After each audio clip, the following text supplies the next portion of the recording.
Spinal anesthesia is most commonly used for surgical anesthesia for procedures of known duration involving the lower extremities, perineum, pelvic girdle, or lower abdomen. The preparation for spinal anesthesia includes informed consent, availability of resuscitation equipment, presence of an IV access, minimal monitoring standards, and all aseptic precautions. The back is cleaned with betadine solution followed by 70% alcohol. 0.5% chlorhexidine solution can also be used as an alternative. Patient is given sitting position with feet resting on the stool and a pillow on the lap. Iliac crests are bilaterally palpated and the intercostal line corresponds to L45 interspace. An assistant maintains the patient in position by flexing the patient's neck and arms over the pillows, relaxing the shoulders and asking the patient to push out the lower back to open the lumbar spaces. We chose sitting position as it is easy to identify the midline. Spinal anesthesia can also be given in lateral position, which is more comfortable for patient and allows sedation. However, patient must be awake to recognize the sign of pain or paresthesia if needle is in close proximity to the nervous tissue. 2 to 3 ml of 2% lignocaine for local anesthesia is administered in the midline in the chosen space using a 25 gauge needle.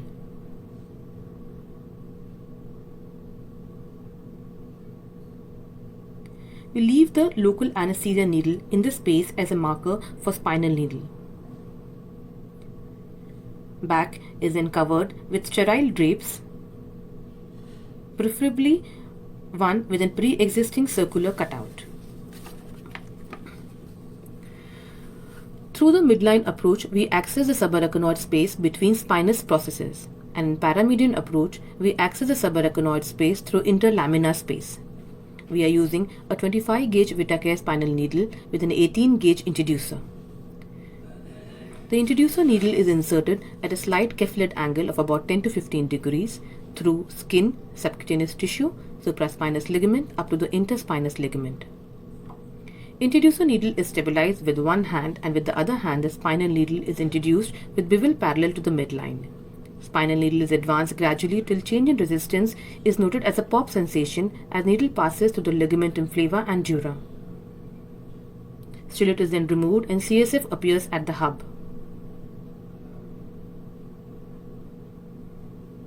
We now stabilize the spinal needle against the patient's back, attach the syringe containing the therapeutic local anesthetic dose to the needle hub and check for free aspiration of CSF.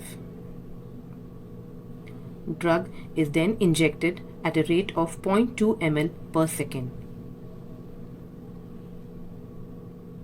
Before complete injection of the drug, CSF is again aspirated to confirm intrathecal delivery of the drug.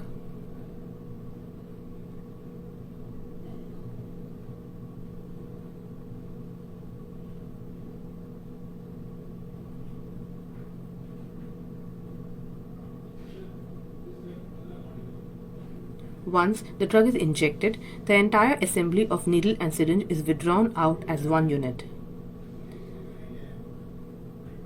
A timer is started to document the start of spinal time. A small, sterile, padded dressing is applied at the back.